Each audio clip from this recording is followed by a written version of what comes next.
say that our business is stronger than it has ever been. The success of growth and where I see companies growing consistently really is your people. I mean, the story is not, does it make power? Because they all make power. The story is, what does it power? This is What Solar Installers Need to Know with your hosts, Hervé Billier and Joe Marhamati. Hi there, it's Hervé and Joe with What Solar Installers Need to Know, where we interview solar CEOs and experts on how they run their business on the solar coaster. We ask their private revenue numbers, we give actionable advice, and learn about trade secrets so you can run and grow your solar business. Joe and I built a solar company from 0 to 12 million in sales and got successfully acquired. If you'd like to do the same or do better, go to sungrow.com/blog to get actionable behind-the-scenes lessons on running and growing your solar business. And now, without further ado, let's jump right into the next episode.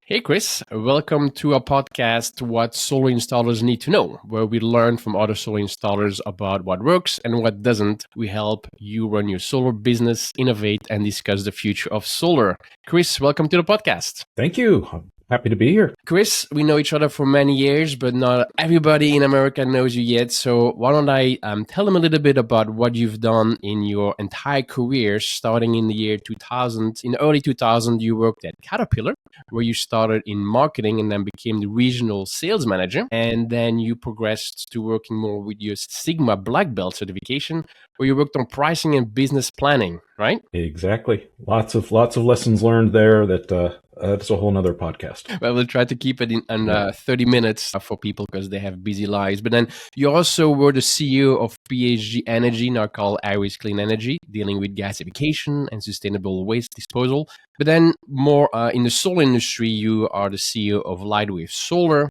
You're also on the Amicus board for about 6 years. You're also on the board of Tennessee, and we'll speak about that. Why don't you talk about Lightwave Solar? What's the typical revenue each year? Something like that. Well, as you know, in the solar business, it varies. So we can have vastly different years, year over year, but we're generally about a $25 million company. That's where we kind of land, just depending on how projects are executed.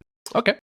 And we've got about 80 employees, 80 full-time employees that we employ to do that business. Right. And you only in Tennessee or also somewhere else? We work in the Tennessee Valley. So we have our utility here is the Tennessee Valley Authority. So we tend to work basically with the local power companies and in what they call the 7-state region, which is most of Tennessee and then 6 of the surrounding states. But we're also doing projects in Illinois. We've done projects out west.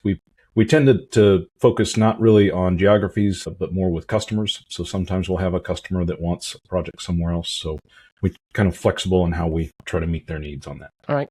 And Lightwave, mainly resi with some batteries, also some commercial? Predominantly commercial, but we also have resi and we also have O&M, which is becoming a much larger portion of our business. And how many installs or kilowatt megawatts do you install?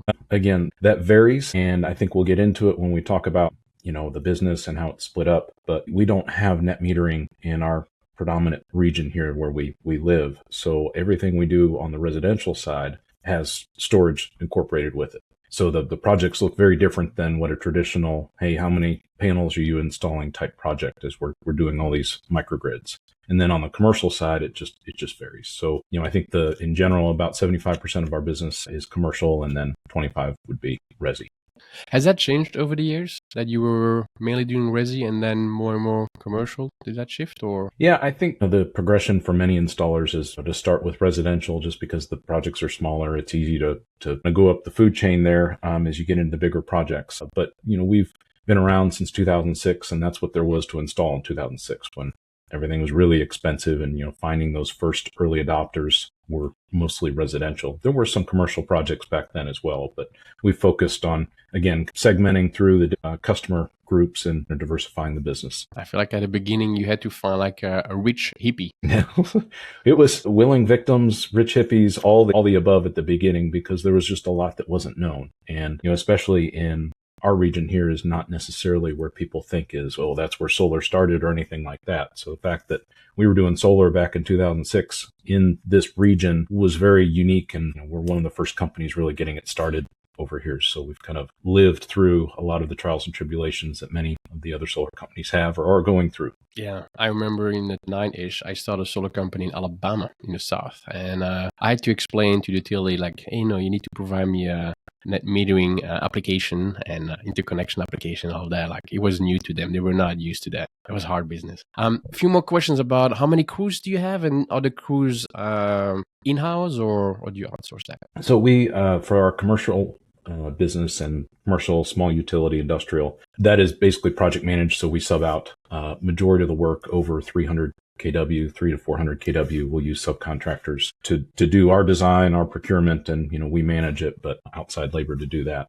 And then everything below that will generally self-perform. So the smaller commercial projects and all the residential projects will self-perform. And so number of crews is tough because those can be a 3 or 4 person crew, or it can be a 12 person crew that's there. But we have, also the whole O&M side is really growing, and, we have almost as many or actually more people doing O&M than we have doing installs now, just as a lot of the solar is getting old and it needs maintenance. And I know that's one of the things that we fought and you fought specifically is, the adage that solar doesn't need any maintenance. Well, it does. It's like any machine or anything. You have to still maintain it. You have to take care of it. So we're seeing more opportunities there to ensure that these systems are operating the 30, 40 years that people hope to get out. Well, maybe it's a good segue to the first question about it's like every other machine or machinery, but where you worked at Caterpillar for many years. And so you had like a full career outside of solar. What did you see in other industries that they learned well that people in the solar industry still need to understand better? Do you see something that we all should know? I think the big thing, and this is going to be a long answer to the question, so apologize to listeners if it's not as delicate an answer, but I think it's relevant to really what your listeners and what you want to hear here is that solar is at an interesting point for me, because I think as of maybe 3-4 years ago, it's become more mainstream. Mm-hmm. And I think us in the solar industry that have been in it forever have always go solar, are having a hard time making the transition. That's like, no, everyone kind of knows what solar is now. I don't have to go yell from the rooftops literally anymore. It's kind of a known entity, and more people are starting to do it, not just the typical solar clients. So we're seeing more and more general contractors, general electric or regular electrical contractors start to get in the business, which is great. But we can help them with the DC, the direct current side of things as they see it. But I think one of the big things to, directly to the question is, accepting that it is becoming more mainstream, accepting that, we're going to have to start fitting into more the normal modes of how these things are built. There is going to be important. The other side of it is, it's just become the, kind of the energy of choice. And I know there's a lot of concern, especially right now in the last few weeks, a month. And, our team specifically keeps asking, oh my gosh, what's going on? How do we handle this? And my comment to them is, hey, we're still racing. Cars are still running around the track. We're still racing. Our customers still need things installed. People are still calling 1-800-Lightwave. Yes, there's a lot of uncertainty in the world, but that's always going to be there, has always been there in solar. Our job is just to focus on customers, focus on what we do and do it well, and just realize that, again, I'm fully confident that 20 years from now, we're going to be looking at solar storage, electric vehicles all over the place. And we're really starting to see it again. When we talked about it, 3, 4, 5 years ago, it seemed a way, way distant memory, but it's like, no, this is going to happen way faster than anyone thinks. I mean, I know there's still a lot of people not really grasping how much is out there, but I'm still a firm believer that is where things are going, regardless of motivation. So I think to come back to the question, accept that it's mainstream and accept that, the people that are buying solar aren't the people that were buying it 20, 30 years ago. Mm-hmm. It's really become somewhat apolitical, and the solution is the same, but the why people are buying it may be different. Call it green, sustainable, or freedom, independence. It doesn't matter. It's the same box that we're working to install there. So that's where we've tried to position ourselves as really just, hey, we're pro solar and storage, regardless of motivation, and really just get it out there. And then who's installing solar, I think, is also changing, right? It was just specific solar companies like Lightwave, but I think more roofers also looking into it, and plumbers and general contractors. Yeah, and I think, with, the broad audience we're talking to here, I think that's one of the asks as well is solar for us that have been doing it, is seems simple, or I guess maybe the other side, people that look at us and see what we do, it seems like solar's pretty easy. It's like, okay, I've got 500 panels that need to go on this roof, and I've got these attachments to be flashed in. No problem. How difficult can that be? But, that's what we talk about. Some of these fields have tens of thousands of modules. And if you don't plug them in right, if you don't wire manage correctly, you've just done the task 10,000 times the wrong way. And we see it every day. That's why we have a lot of O&M business of people that, have said, this is easy, we can do it. And we go there and it's like, I'm sorry, we're going to have to redo this to make it right and make it last. And so I think that's kind of the outside piece too, is not underestimating really what it takes to do it, because it looks simple, but the details matter and getting that right. Yeah, which is a segue to another question about O&M. I remember at the Amicus meeting like 2 years ago, something like that, you presented about the O&M business. Can you give some of the history, how you kind of added that O&M as its own department, I think, and now its own entity? But it's really becoming a big part of your business. And I think a lot of solar installers really struggle with it. They do EPC, they install new projects. When you look at the dollar amount of a new project compared to some O&M work, they always stick with the EPC work. So do you have any advice of solar installers being in that dilemma, like how to add O&M? And I think, this is going to be, again, another broader question to try to get to where, or a broader question and answer to get to where we're going here. But I think it's relevant that we haven't had net metering in our core area here since 2018, 2019. So I know there's a lot of installers listening that, see things going away, see things changing. And it's like, well, we've had to do that change, 5-6 years ago. And I will say that our business is stronger than it has ever been and more resilient than it has ever been. And that's because back then we were forced to make the change and forced to say, okay, I can't just rely on a program anymore and a feed-in tariff or net metering or that piece of it. I have to go figure out how to diversify our business, make it stronger, and look at these different legs of the stool. We back then kind of saw, where we needed to go from a diversification standpoint and said, let's start small. We've got a few of our own customers we need to take care of and systems that we understand. So let's start building from those blocks. But then as we transitioned through this, it was a tough market for many years, and there just weren't a lot of installers or solar companies that all left. So it opened up a big market for us to take all these arrays that have been built by us and not by us over the previous years and say, hey, we need to go maintain that.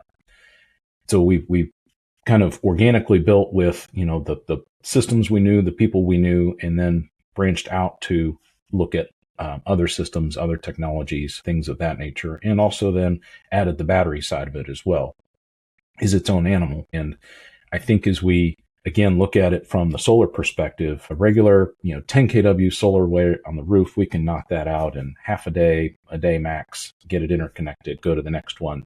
And you know what, if there's a problem, Mr. and Mrs. Jones, their solar array's not working, we don't have to get out there immediately because, it's still just on the real supply side of the equation. Well, that's the other big thing that we have to do now and that we had to transition to, and more people are transitioning to with us, is when you add storage, all of a sudden you're the backup power or you're the microgrid and maybe you're the prime power. And what we talk about is the grid being the backup. So if something's not working right, we're going to have to be able to respond and maintain and get there faster, which kind of forces the O&M side of the business to grow as well. Yeah. So do you have like a phone number available to any? No, not yet. Not yet.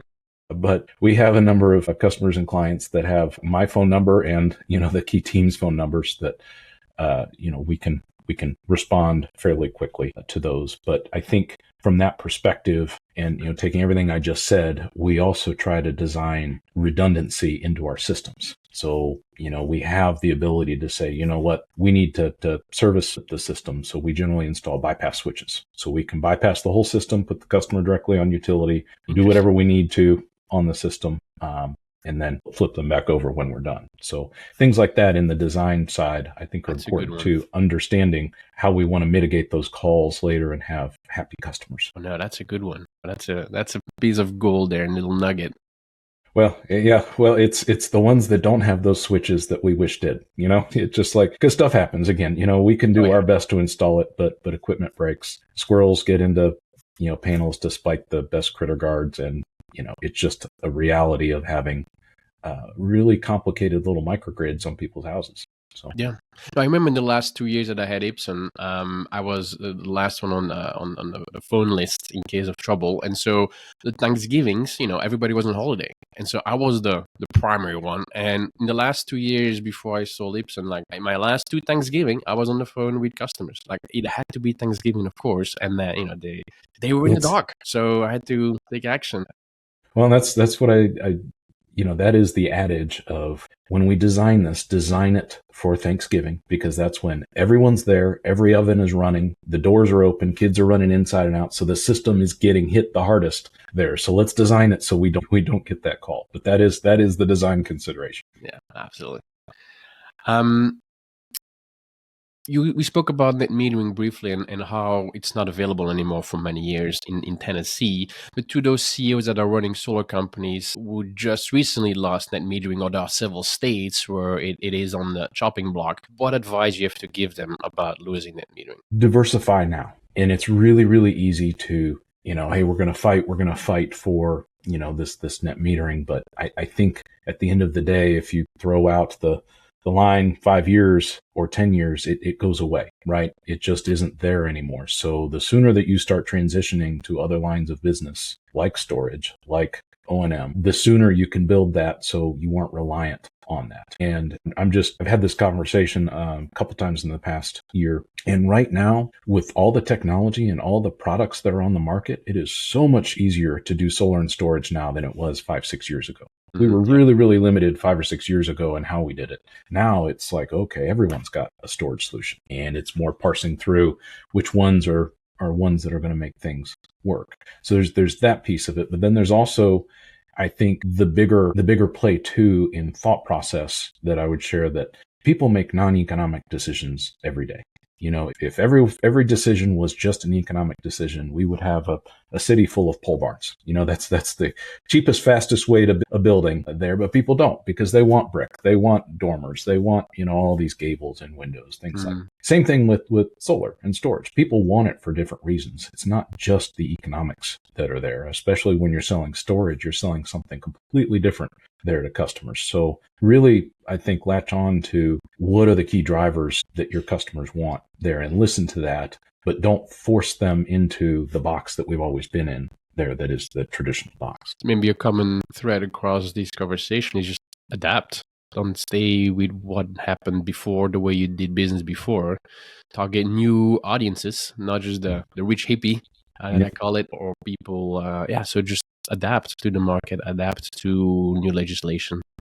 I think like that's the core. Adapt. And I think the other thing, and this is related, and maybe we'll get there. Also, I have had the pleasure of running Tennessee, our SIA chapter here in the Tennessee Valley. And we host a conference every year that you should come to. Everyone should come to that's listening. It's an amazing conference, because when you look out there, we have as many people from the utilities as we do from the industry at our conference. And we're not talking at each other, we're talking with each other. They are on the panels, we're on the panels with them, and working together towards, hey, we accept that this is where things are going. We're going to put a lot of solar on the grid. How do we do this the best way? So I think that's the other piece of it, is eventually, again, this is where things are going, and adopting more of a, hey, let's figure this out together approach is helpful. Yeah, at some conferences when I meet those utility companies, some of them are very progressive. They want to own solar.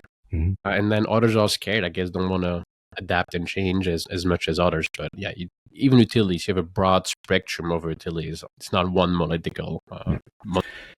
Yeah, and I think, related to this, and to double down on, hey, if you haven't really gotten into storage, you really need to get into storage. The side of the conversation is we had, or, in general, we thought that, we're getting more efficient cars, we're getting more efficient lights and HVAC, everything's getting more efficient. So we've got this decline in the amount of energy that's needed. And then you had this thing called AI that happened and is happening, and happening way faster than anyone will, I think, honestly want to admit. But it's also very intense on processing. So we're seeing data center loads go up, and those are not just, once or twice loads. Those are, base loads that we need to supply that are going to stress the system. And utilities are already looking at well, how do I do this? I can't just go build new transmission lines. That's where we say, hey, what would happen if we drop some storage at the substation? What happens if your customers can load manage better and help the grid as a whole function better? So that's what we're looking forward to. And we're already not around here quite yet, but we're seeing across the nation storage incentives pop up and starting to see what the value of storage is. And I think that's really the next frontier here. In fact, I point to our logo all the time and say it's Lightwave Solar, but I envision a time in the not too distant future that it's a Lightwave storage and solar, and that we're a storage company that does solar versus just a solar company. Interesting. So, kind of just, again, my crystal ball, but what we're seeing happen real time. Yeah, no, it's big. And that's also something I'm working on, like adding batteries and battery control for utility companies. Like it's very actively being worked on. So it's exciting. It's true. It's another change how we adapt to the market, but it's coming, and not 10 years from now. Yeah.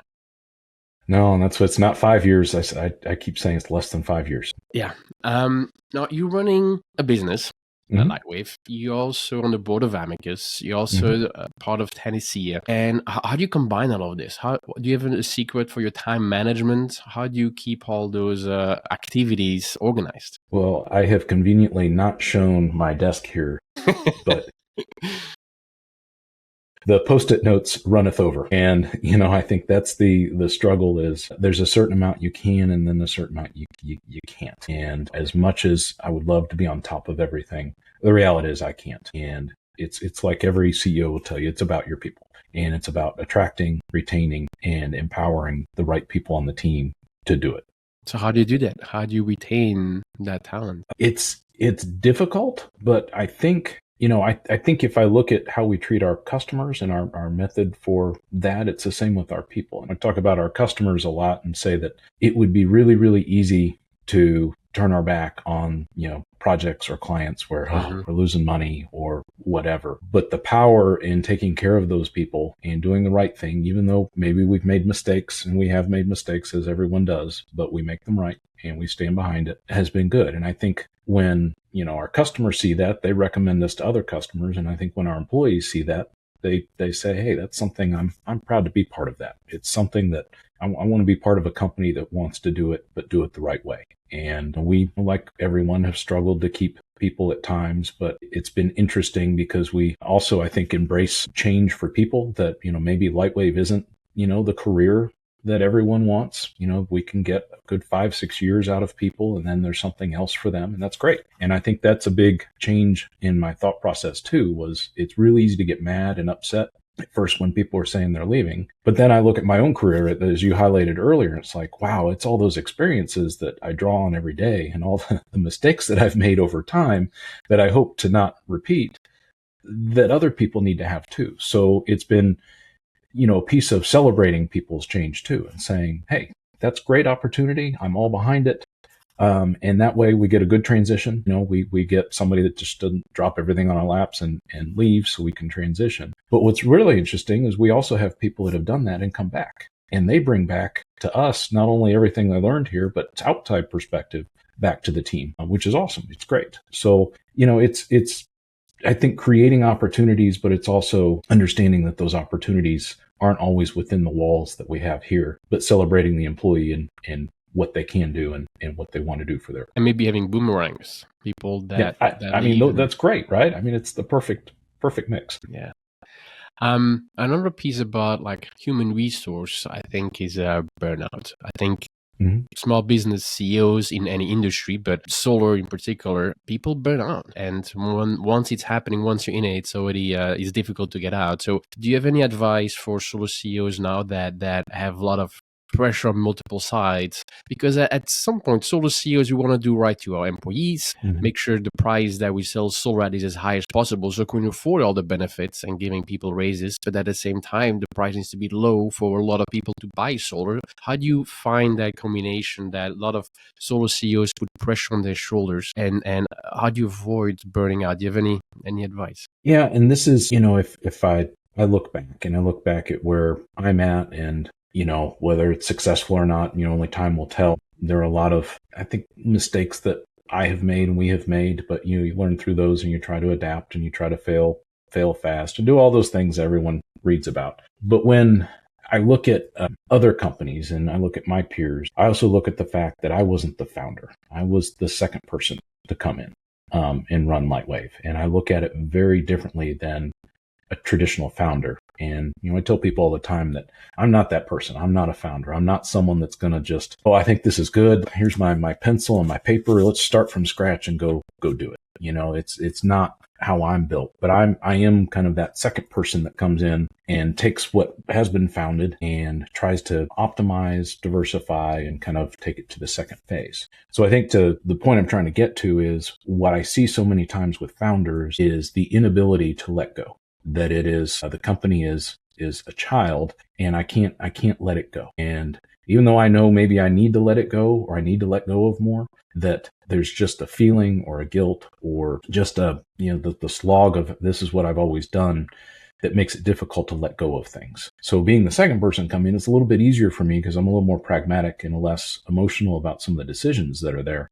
Because again, I want to take care of customers, I want to take care of the employees, but I have a broader view of what we need to do just to be a viable company for the long term versus the founder mentality is what do we need to do to get this thing started and grow from nothing and work it out. So I think the lesson or what I have seen and experienced is just that being able to let go, and it's okay to let go and let go to other people. And I think that goes back to the employees, and you let it go to great people who will take it maybe a different way that you're taking it, but not necessarily a wrong way. And maybe in fact, it's the better way. It's just, again, you don't know at the time, but needing to do that. So, I think that's probably one of the things that I see leading to a lot of burnout is just that, again, just letting go. Yeah, letting go. Just people that want to do it all, just can't do it all. And that's okay.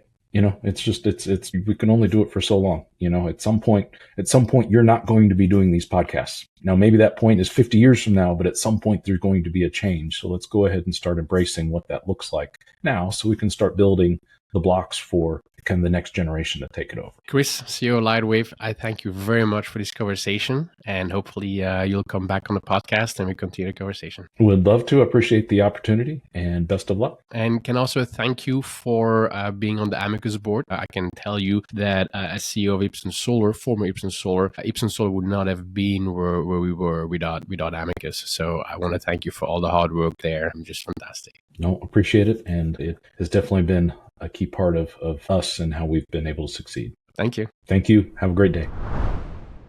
If you'd like to do the same or do better, go to sunvoy.com/blog and get actionable behind-the-scenes lessons on running and growing your solar business.